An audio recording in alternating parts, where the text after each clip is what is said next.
They found him sleeping in his truck on a Tuesday morning in November, parked behind the Canadian Tire off Highway 17. A German Shepherd mix curled across his lap like a living blanket, both of them breathing the same cold air. The officer who knocked on the window was young enough to be his grandson. He didn't write a ticket. He just asked if Arthur was okay. Arthur said he was fine. He wasn't fine. Before we begin, I'd like to ask, where are you watching from today? Drop your city in the comments. We love hearing from all of you. 63 years old, and Arthur Pennell had slept in that truck for 11 nights. Not because he'd made a bad decision. Not because he'd done anything wrong. Because the house he'd lived in for 22 years had been sold out from under him. During a divorce settlement he hadn't seen coming. In a year he was still trying to make sense of, following a life that had started on solid ground, and slowly, quietly, come apart at the seams the way things do when you spend more time overseas than you do at home. He'd served 24 years in the Canadian Armed Forces, 2 tours in Bosnia, 1 in Afghanistan. He'd come home both times to the same woman, the same house on Maple Ridge Road outside Sudbury, the same 2 kids who grew up while he was gone and became strangers who looked like people he used to know. His son Joel lived out in Kelowna now and called on Christmas. His daughter Paige had a life in Halifax, a husband named Trevor who didn't particularly like Arthur, and 2 daughters Arthur had met 4 times.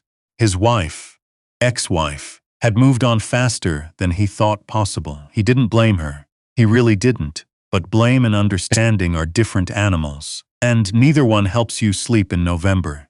The dog's name was Biscuit.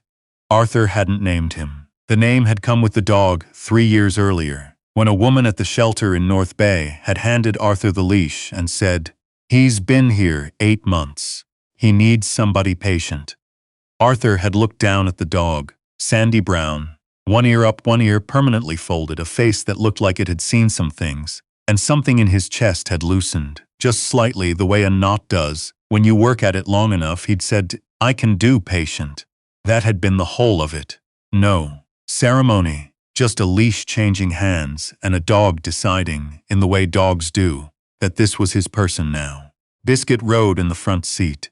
He slept on Arthur's feet when Arthur sat too long without moving, which happened more than he'd like to admit in the years after his retirement. Biscuit would put his chin on Arthur's knee and look up at him with an expression that was not sympathy exactly, but something close to it. Something that said, "I'm still here. You're not alone yet." And he wasn't. Not yet.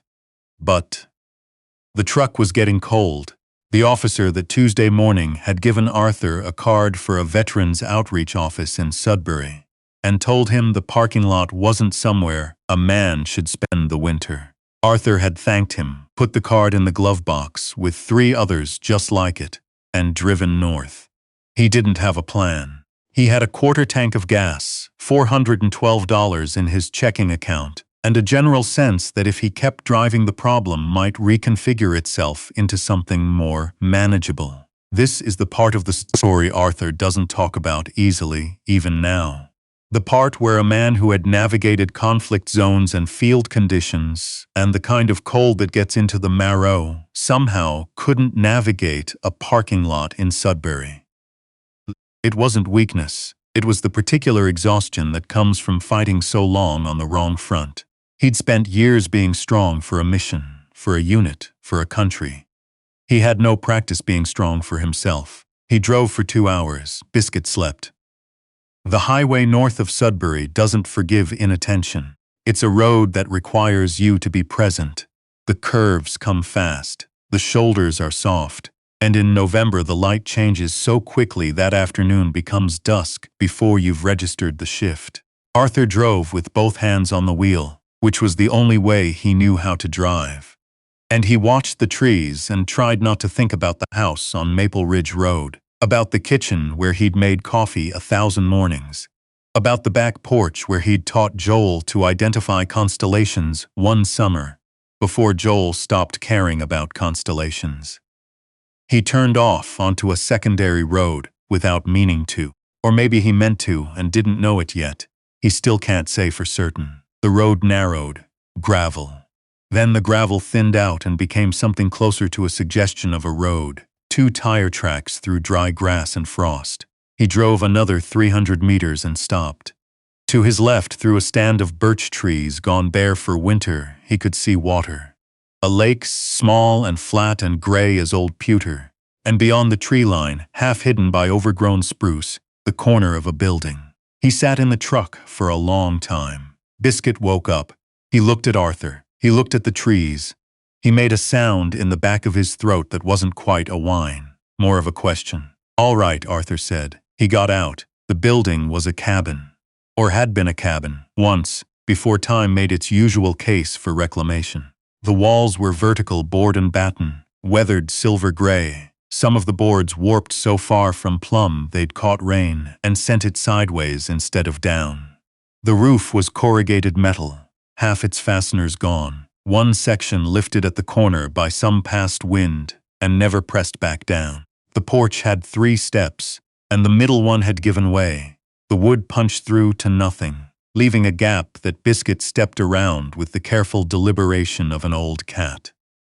The door was padlocked, but the padlock was the cheap kind, the kind that rusts through before the wood does, and when Arthur tested it with both hands, it pulled free of the hasp with a sound like a question being answered. He pushed the door open and stood in the frame. Inside smelled of cold and old smoke and the particular mineral smell of a place that has been sealed away from air long enough to develop its own atmosphere. A wood stove in the corner, cast iron, its pipe disappearing up through the roof. A wooden table, 2 chairs, one missing a back, a shelf with 3 mason jars, and a paperback novel so swollen with moisture it had become a solid object. A single window on the north wall, its glass intact, looking out toward the lake. Biscuit walked past him and did a circuit of the room, nose down, reading the history of the place the way dogs do. Then he sat down in the middle of the floor and looked at Arthur with his mismatched ears. Arthur looked at the stove. He looked at the window. He looked at the lake through the glass, that flat gray stillness.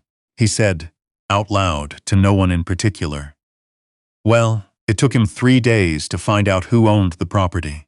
There's a small-town efficiency to land records in northern Ontario that people from cities don't expect. The township office was 20 minutes away, on the main street of a place called Terrace Mills that had a hardware store, a Tim Hortons, a credit union, and the quiet self-sufficiency of a community that had never needed to be more than what it was. The clerk at the township office was a woman named Glenda, who had the look of someone who had filed every piece of paper that had ever passed through that building and remembered all of them. She found the cabin in 11 minutes. The property was registered to an estate, a man named Douglas Fenn, deceased 4 years prior. No surviving relatives claiming the parcel.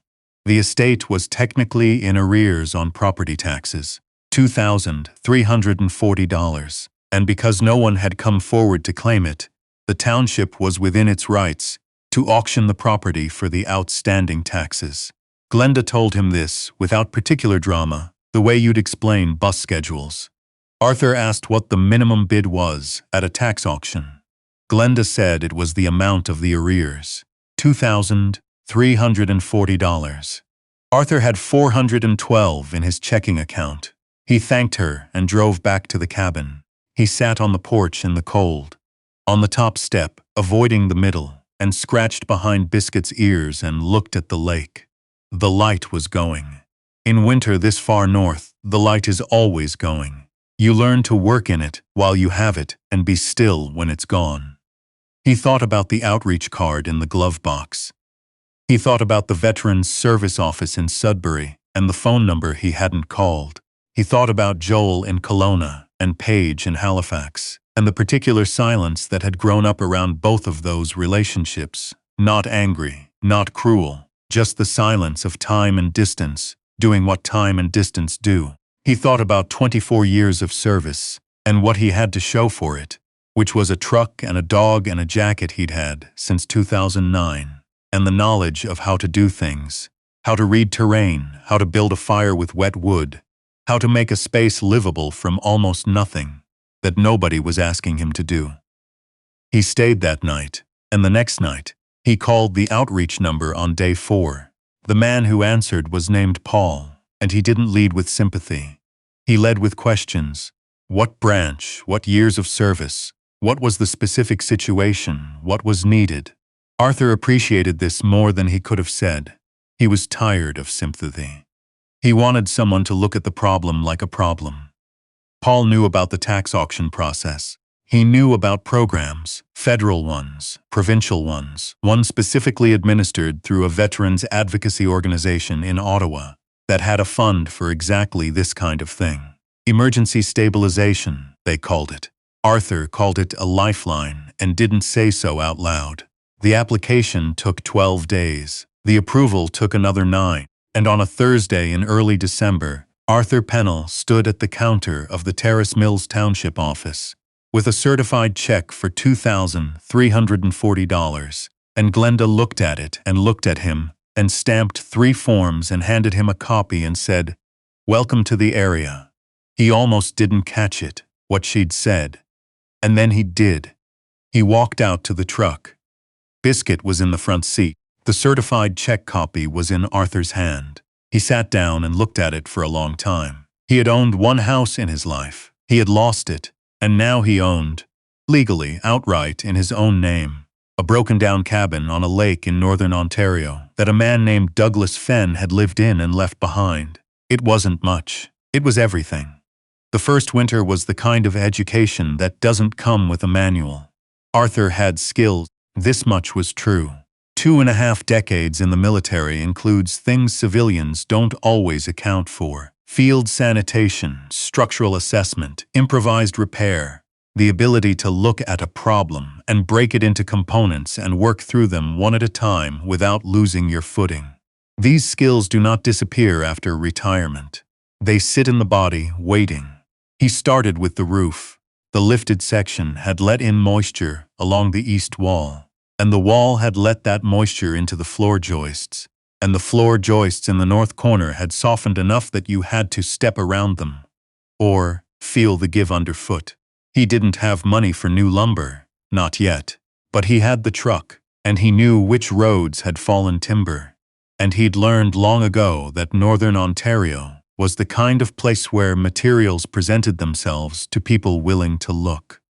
He found a decommissioned lumber camp road 20 minutes east of the cabin.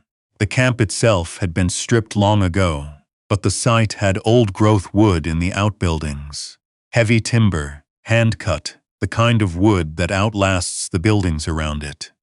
He spent 3 weekends pulling boards and stacking them in the truck bed, Biscuit riding in the cab, watching him work through the windshield with an expression of concentrated judgment. The repairs were slow. His hands still knew what to do, but the cold made the work harder, and some mornings his right shoulder, the one that had been operated on twice, once in 2003 and once in 2007, the one the army doctors had called chronic, without much elaboration, refused the first hour's work and had to be persuaded gently back into function. He learned to start early, before the cold locked everything up, and to break for tea around 9 and let the warmth of the stove rebuild what the weather took. Biscuit was not a working dog by training, but he was by temperament. He stayed close. When Arthur worked outside, the dog sat near, watching the tree line with the quiet attention of an animal that understands surveillance, even if he's never been taught its name.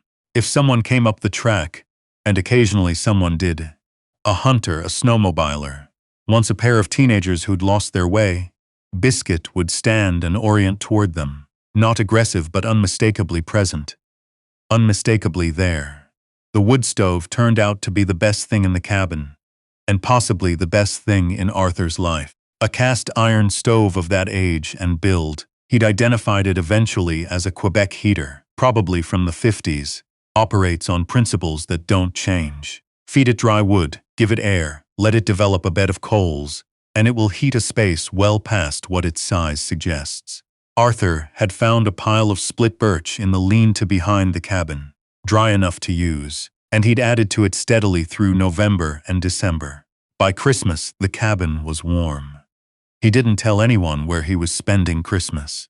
He made bannock on the stovetop and shared it with Biscuit, and listened to the silence outside, which in winter in the north is not really silence at all. It's a layered, textured quiet that has owls in it and ice shifting on the lake, and the occasional crack of a tree contracting in the cold, each one so sharp it sounds like a shot and startles you each time even when you're expecting it. He thought about Bosnia. He thought about a hillside outside Kandahar. He thought about all the nights he'd spent in worse places than this, colder places, more dangerous places, and how he'd managed them. Not by courage, which is a word people use from the outside, but by the particular application of one task to the next. You do the next thing. You keep the fire. You sleep when you can. You do the next thing. Joel called on Christmas Day. The call lasted 4 minutes. He asked how Arthur was doing, and Arthur said fine. Which was not a lie exactly, but was not the whole truth either. Which is what the space between a father and a son sometimes requires when the son has moved to Kelowna, and the father has never entirely understood why. Paige didn't call. Arthur fed Biscuit extra bannock and let him sleep on the cot, which he usually didn't. In January, the pipes, the single cold water line that ran from a hand pump outside, froze. This was not a surprise.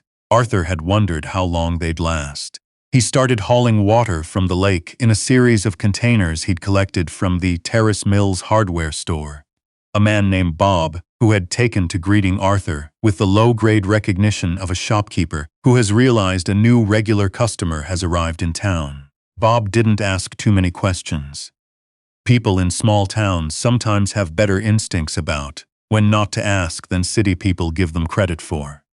The hauling was hard on the shoulder. He compensated with a sled he built from scrap wood and a pair of old plastic runners, a design he'd arrived at after 2 failed experiments and one morning of sitting on the porch in the cold with a cup of tea, just thinking it through without trying to force an answer. Sometimes the solution is in the waiting. He wrote that down. He'd started keeping a notebook, a narrow one, the kind that fits in a jacket pocket, which he'd bought at the Terrace Mills general store on a Tuesday afternoon when he'd gone in for matches, and walked out with the notebook too, not sure why until he got back to the cabin and understood he needed somewhere to put the things that were moving around in his head. He'd kept logs before, field notes, after-action reports, but those were for the institution, for files, for people with rank and purpose. This notebook was for himself, and the difference was larger than it sounds. He wrote about the cabin. He wrote about the repairs. He wrote about the water situation, and the pipe problem, and the solution he'd arrived at with the sled. He wrote about Biscuit's habits, the way the dog circled twice before settling, the way he'd taken to sleeping with his back against the stove's warmth, the way he seemed to know before Arthur did when the weather was going to shift. He wrote about the war, some nights. Not the dramatic parts, the in-between parts that don't make it into the accounts. The boredom, the smell of diesel, the surreal quality of trying to remember what normal life felt like, from inside a situation that was so completely abnormal, that normal had become an abstraction. He wrote about his marriage, about the years he'd been absent, not just physically but in the ways that are harder to explain. The emotional distance that a soldier sometimes builds, because it's the only way to survive what a soldier is asked to survive, and how that distance doesn't always come down cleanly when the deployment ends. He wasn't angry about any of it. That surprised him when he noticed it. He thought he'd been angry. He'd been told he was angry, or that he seemed it, by the counselor the military had referred him to in 2019. And again by the one he'd seen after the separation. But sitting in the cabin with the stove going and Biscuit warm against his leg and the notebook on his knee, what he found was something closer to grief. Not for specific things. For time. For the particular version of his life that had been possible and hadn't been chosen. Not through malice, but through accumulation. All the small moments where he'd been elsewhere, in body or in mind, and the toll they'd taken in aggregate. He wrote, "You can't fix the past, but you can build something true in the present." He looked at it for a long time. Then he turned the page. Spring came late, the way it always does in northern Ontario, with a grudging quality, as if the season had been forced into arrival ahead of its own schedule. March was still winter by any honest accounting. April offered brief mercies and took them back, but by the second week of May, the ice on the lake had broken into floes and disappeared, and the birch trees were hinting at green, and the mud season arrived in full force and made every trip from the cabin to the truck an exercise in commitment. Arthur had by then fixed the roof, replaced 6-floor joists, rebuilt the porch steps with pressure-treated lumber he'd found at a salvage yard outside Sudbury, replumbed the water line with frost-proof materials, a project that had taken 3 weekends and 2 consultations with Bob at the hardware store, who turned out to have a background in plumbing and wasn't shy about sharing it. Installed a second window on the south wall for light. Constructed a woodshed from recovered timber. Built a proper dog bed from cedar offcuts that Biscuit had investigated thoroughly before deciding to sleep on it approximately 40% of the time. The notebook was full. He'd bought a second one. In May, something else happened. Paul, the man from the Veterans Outreach Office, called to check in. He did this once a month, had done so since December, and Arthur had come to rely on these calls the way you rely on a radio check. Not for rescue, but to know the frequency is still open, the signal still there. Paul mentioned in passing that the outreach office had been hearing from more veterans in the region who were in housing precarity. A phrase that meant Arthur knew what he'd been, living in trucks, in campgrounds, in situations that the word fine didn't adequately cover. He sat with that. The next day, he walked the property for the first time with intention rather than habit.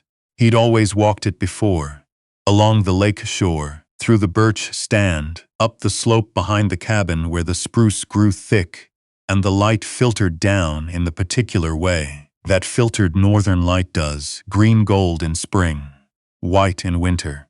He knew the property the way you come to know a place when you live in it through seasons. But this was different. He walked it with a surveyor's eye, which he'd developed somewhere in the years of being told to assess terrain. There was, behind the cabin and to the east, a flat area roughly 20 meters by 30, naturally sheltered on the north by the spruce, good drainage from the slope above, room enough if someone wanted to use it for another structure, or two. He stood in that clearing for a long time.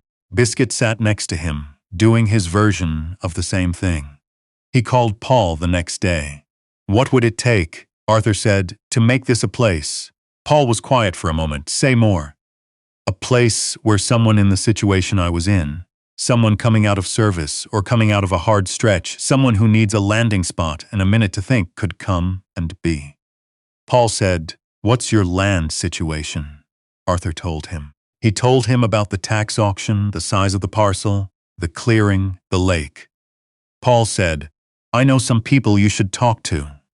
The people Arthur should talk to included a woman named Sylvie, who worked for a veterans housing initiative based in Ottawa, a contractor in Sudbury named Derek who had built transitional housing before and had a background in the reserves, and a local First Nations liaison named Thomas, whose community was adjacent to the land, and who turned out to have knowledge of the terrain that Arthur had not accounted for. Drainage patterns, seasonal water table, the location of a natural spring 200 meters up the slope that Arthur had walked past a dozen times without knowing what it was. These conversations took most of the summer. They were not always easy. Arthur had spent his life in hierarchical structures. You got orders, you followed them, or you gave orders, and someone followed them. This was different. Everyone at the table had expertise. No one was in command. They moved by consensus, which was a process Arthur had to adjust to, which sometimes frustrated him, and which he eventually came to understand was the only workable method for the kind of thing they were trying to build. Derek broke ground in August. The second structure went up in 9 weeks. A simple rectangle, 12 by 20, with a sleeping loft and a south-facing window, and a small wood stove that Arthur had located through an estate sale outside New Liskeard, a twin to his own Quebec heater, which he'd transported in the truck bed on a Tuesday afternoon, while Biscuit rode in the cab looking superior. It wasn't much. A bunk, a stove, a window looking out at the lake. It was enough.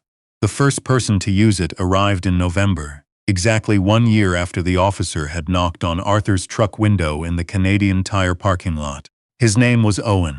Not a name from any list, just a name that suited him. A quiet man from Petawawa, mid-40s, 2 tours in Roto 7, a divorce in 2022, and the particular kind of emptiness that follows when everything you've organized your identity around has been removed and nothing has been put in its place yet.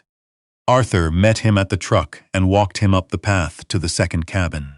He didn't say much. He showed him where the wood was stacked, how the stove damper worked, where the outhouse was, that the water came from the spring now, a gravity-fed line Thomas had helped him design, and that meals were at the main cabin at 7 and 6 if he wanted company, and there was no obligation either way. Owen stood in the middle of the small room and looked around. He looked at the window. He looked at the stove. He looked at the bunk. He said, "It's good." Biscuit had followed them up the path without being asked. He stood in the doorway of the second cabin, taking his reading of the situation, and then walked in and sat down next to Owen's leg. Owen looked down at him. The dog looked up. Something in Owen's face shifted, not dramatically, not with any of the choreography that stories sometimes give to healing, but quietly, the way a window gives when you open it after a long winter. The small catch of resistance, and then the release. Arthur walked back to the main cabin and left them to it. He made tea, he fed the stove, he sat at the table and opened the notebook, the third one now, half full, and wrote for a while. About the day, about Owen, about the year that had passed between one November and the next. He wrote, "I thought this place was for me. I was wrong. Or I was only partly right." He sat back and listened to the lake, which in November was beginning its process of freezing over again. The surface thickening at the edges first, working inward, the way cold always does. From the outside in, slowly, until everything is held. He thought about the night he'd parked behind the Canadian Tire, and the officer who'd been young enough to be his grandson, and the card he'd put in the glove box, and the drive north, and the birch trees, and the corrugated roof, and Glenda at the township office, and the certified check, and Bob at the hardware store, and Paul on the phone, and Sylvie and Derek and Thomas, and the 200 meters up the hill that had been there the whole time, and moving through the rock, waiting for someone to find it. He thought about Biscuit, who was still up the path in the second cabin, doing what dogs do, making a space feel inhabited, making a person feel less alone, doing the thing that Arthur had never found a better word for than being there. You cannot repair the years. Arthur knew this by now with the particular clarity that comes from having tried. You cannot go back and be present in the moments when you were somewhere else. You cannot return what distance took. You can only do the next thing, and the next, and build something true in the place where you are now. Not perfectly, maybe. Not without the marks of what it cost to get here, but honestly, with your hands. In the real cold, with a dog at your side who never once asked you to be anything other than the person standing in front of him. The lake went quiet. The stove ticked. Outside, through the south-facing window, he'd put in himself in a May that felt both very close and very far away. The first snow of the season was beginning to fall. Unhurried, particular, each flake finding its place, and the cabin held its warmth and the light inside was amber and steady, and whatever had been broken in Arthur Pennell was not fixed. Not exactly, but it was different now. It was his.